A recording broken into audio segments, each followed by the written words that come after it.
नमस्कार विद्यार्थी मित्रों, आज हम चैप्टर नंबर 5 साझेदार का प्रवेश में क्वेश्चन नंबर 12 देखेंगे। पेज नंबर 210 पे आपको सवाल में दिया गया है पी और क्यू 3:2 के प्रमाण में लाभ हानि बांटने वाले साझेदार, यानी हमारा ये पुराना प्रमाण है। तारीख 31/3/2016 के दिन की पक्की तलपट उनको दे रखी थी। समायोजन दिया है आपको। उपयुक्त तारीख को उन्होंने आर को निम्नलिखित शर्तों पर नए साझेदार के रूप में प्रवेश दिया है, यानी आर को इन्होंने प्रवेश दिया है। इससे पता चलता है कि ये प्रवेश का सवाल है। यहाँ प्रवेश उल्लेख किया गया है। आपको अब समायोजन देखना है और उससे रिलेटेड जो एंट्रियाँ हैं उस पर टिक मार्क करनी है, जैसे हम पहले भी करते थे। आर पूंजी पेटे रोकड़ लाएगा, इसकी अलग से एंट्री होगी, इसकी भी अलग से एंट्री होगी, ये भी अलग से एंट्री होगी। जमीन मकान 90,000 गिनना है तो हम जमीन मकान पे टिक मार्क कर लेंगे। देनदार पे अनामत रखना है तो हम देनदार पे टिक मार्क कर लेंगे। स्टॉक में करेंगे। लेनदार है, चुकाना नहीं है तो लेनदार पे टिक मार्क हो जाएगा।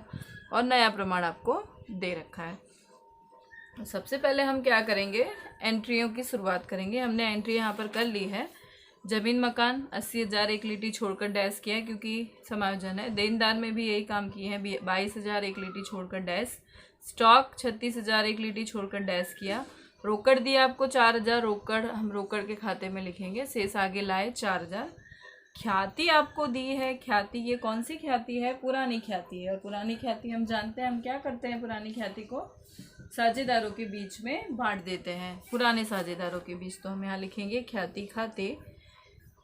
और रकम है आपकी 20,000। 20,000 को पुराना प्रमाण आपका दे रखा है 3:2, तो 3:2 में बांटेंगे तो आएगा 12,000 और 8,000।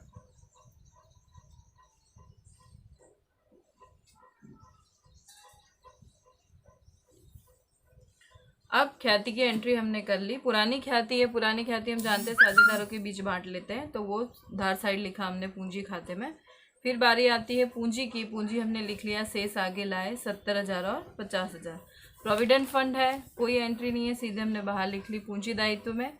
लेनदार दिया आपको, पूंजी दायित्व में लिखा हमने 22,000 एक लीटी छोड़कर डैश। अब आपको समायोजन सॉल्व करना है। समायोजन सॉल्व करने के लिए सबसे पहले हमें त्याग के प्रमाण की जरूरत पड़ेगी। तो पुराना प्रमाण आपको दिया है 3:2 बराबर 5। नया प्रमाण समायोजन नंबर 8 में दिया है। सभी साझेदारों का लाभ हानि का नया प्रमाण 5, 2, 3 निश्चित किया है। 5, 2, 3 यानी हो गया ये 10। तो त्याग निकालेंगे पी और क्यू का। पुराना प्रमाण है 3/5 और नया प्रमाण है 5/10। तो ये हो जाएगा 50, 10 तियाई 30 और 5 25, तो ये हो जाएगा 5/50। इसी तरह क्यू क्या निकालेंगे हम, तो क्यू का हो जाएगा 2/5 माइनस 2/10, तो ये हो जाएगा 50, 10 दूनी 20 और 5 दूनी 10, तो हो जाएगा 10/50। यानी त्याग का प्रमाण हमारा निकला 5:10। कॉमन निकालेंगे तो 5 एकम 5 दूनी 10, 1:2, यानी त्याग का प्रमाण हमारा आया 1:2।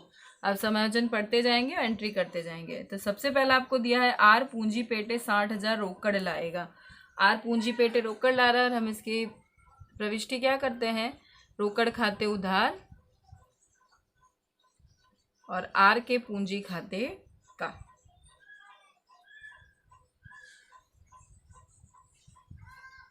या आप प्रविष्टि लिखना चाहें तो लिख सकते हैं, अगर सवाल में पूछा है तो लिखे, नहीं तो अगर आपको ऐसे एंट्री डायरेक्ट आती है तो आप डायरेक्ट भी कर सकते हैं। रोकड़ खाते उधार 60,000, तो रोकड़ खाते उधार की तरफ हम लिखेंगे आर के पूंजी खाते। हम खतौनी कर रहे हैं इसीलिए हम इस तरह से एंट्रीज की करते हैं। यहाँ पर लिखेंगे 60,000 और आर के पूंजी खाते काम है, यानी पूंजी खाते के जमा पक्ष में यहाँ पर लिखा जाएगा रोकड़ खाते। और आर के कॉलम में पी और क्यू में डैश आएगा, आर के कॉलम में आएगा 60,000। अब आपको समायोजन नंबर 2 दिया है। पेड़ी की ख्याति की कीमत 30,000 निश्चित हुई है। पेड़ी की ख्याति दी गई है आपको समायोजन नंबर 2 में 30,000, यानी ये आपकी नई ख्याति है। अब नई ख्याति जब भी दे रखे तो हमें सबसे पहले क्या काम करना रहता है कि जो नया साझेदार आ रहा है उसके भाग की ख्याति हम ज्ञात कर लेंगे। तो हम आर के भाग की ख्याति ज्ञात करेंगे।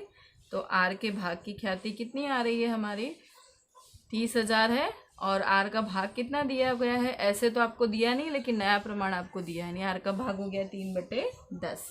तो 30,000 गुणे 3/10 मतलब आर के भाग की ख्याति कितनी हो गई, 9,000। अगर सवाल में ये दिया होता कि आर ख्याति रोकड़ में ला रहा है तो हम देखते कि कितनी ख्याति रोकड़ में लाता है, तो उसकी प्रविष्टि हम अलग करते हैं। जो उसके पहले वाले वीडियो में मैंने आपको समझाया था कि जब ख्याति रोकड़ में लाए तो क्या की जाती है। लेकिन इस सवाल में आपको नंबर 3 दे रखा है, आर अपने भाग की ख्याति की रकम रोकड़ में नहीं लाएगा, मतलब ख्याति रोकड़ में नहीं ला रहा है। तो इसकी प्रविष्टि क्या होती है, आर के पूंजी खाते उधार और दोनों साझेदारों के बीच में उसकी ख्याति बांट दी जाएगी। किस प्रमाण में बांटी जाएगी, त्याग के प्रमाण में। तो यहाँ लिखेंगे पी के पूंजी खाते का और क्यू के पूंजी खाते का, और इनका त्याग का प्रमाण कितना दे रखा है आपको, 1:2, यानी 9,000 को 1:2 में बांटेंगे तो आएगा आपका 3,000 और 6,000। अब इसकी हम करेंगे खतौनी। खतौनी के लिए आर के पूंजी खाते उधार दिया गया है, तो हम यहाँ लिखेंगे पी के पूंजी खाते, खतौनी आपको करनी है और आर के कॉलम में आपको लिखना है 3,000। उधार की तरफ यह एंट्री हो रही है, लेकिन जो विवरण है वो ये लिखा जाता है और रकम की इसी की होगी और आर के कॉलम में करना पड़ेगा आपको। यहाँ लिखा जाएगा क्यू के पूंजी खाते और रकम आएगी 6,000। इसी तरह इनकी जमा तरफ है, दोनों की जमा तरफ है, तो यहाँ हम लिखेंगे आर के पूंजी खाते 3,000 और 6,000 और आर के कॉलम में हम कर देंगे 10। ये हो गई आपकी खतौनी ख्याति की कंप्लीट। अब आगे आपको दिया गया है जमीन मकान की कीमत 90,000 गिननी है। आपका जमीन मकान है 80,000, 90,000 गिनना है, इसका मतलब जमीन मकान में क्या हो गई, वृद्धि हो गई। तो यहाँ लिखेंगे वृद्धि कितने की हुई, 10,000 की।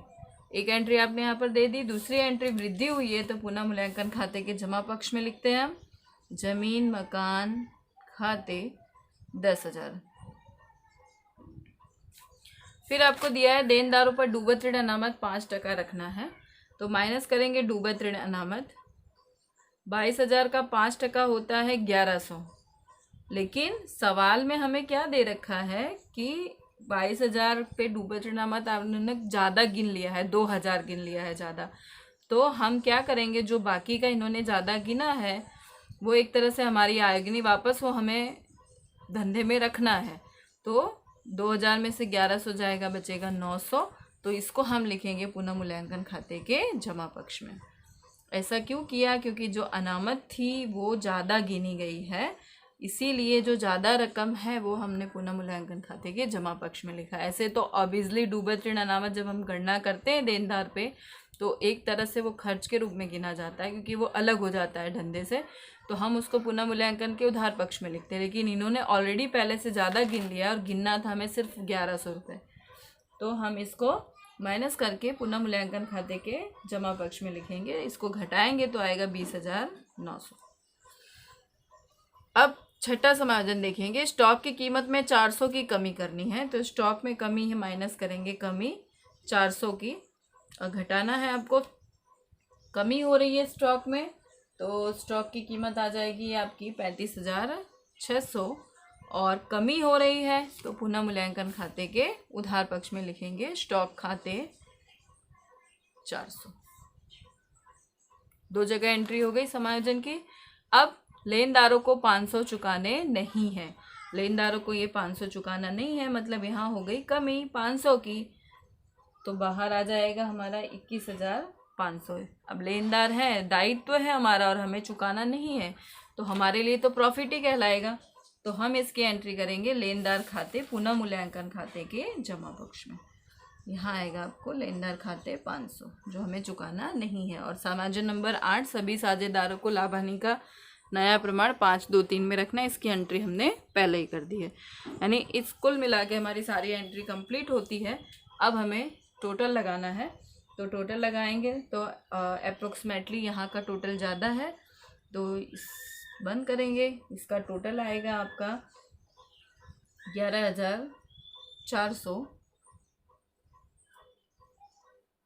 और 11,400 में से 400 माइनस करेंगे तो 11,000 आएगा, और 11,000 को हम बांटेंगे और ये कहाँ ले जाते हैं, साझेदार के पूंजी खाते पुराने प्रमाण में बांटा जाता है, और पुराना प्रमाण आपको दे रखा है 3:2 में, और हम इसको बांटेंगे पी और क्यू में।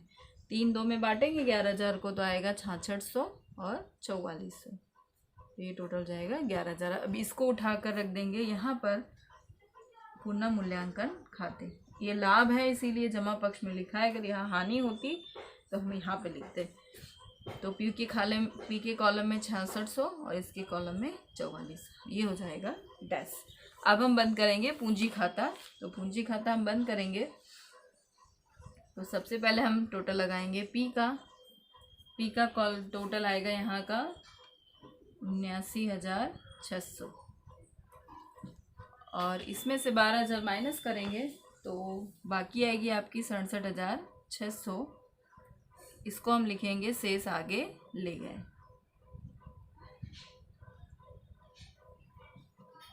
अब क्यू का कॉलम बंद करेंगे तो क्यू के कॉलम में बंद करने पे टोटल आएगा आपका 60,400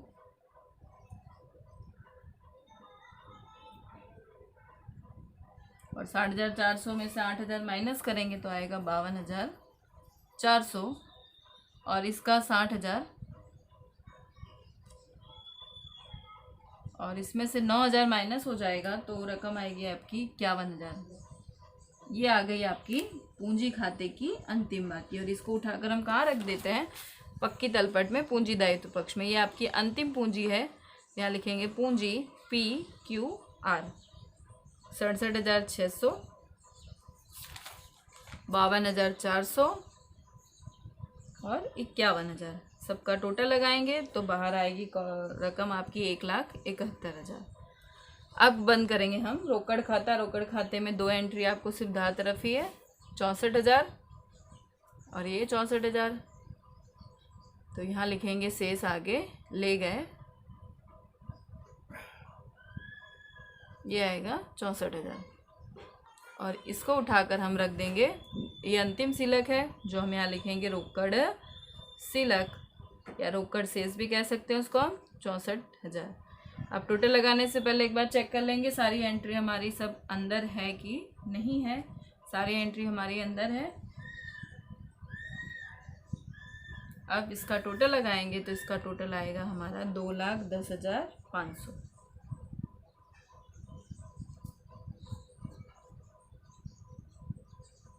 ये हो गया आपका सवाल कंप्लीट, क्वेश्चन नंबर 12।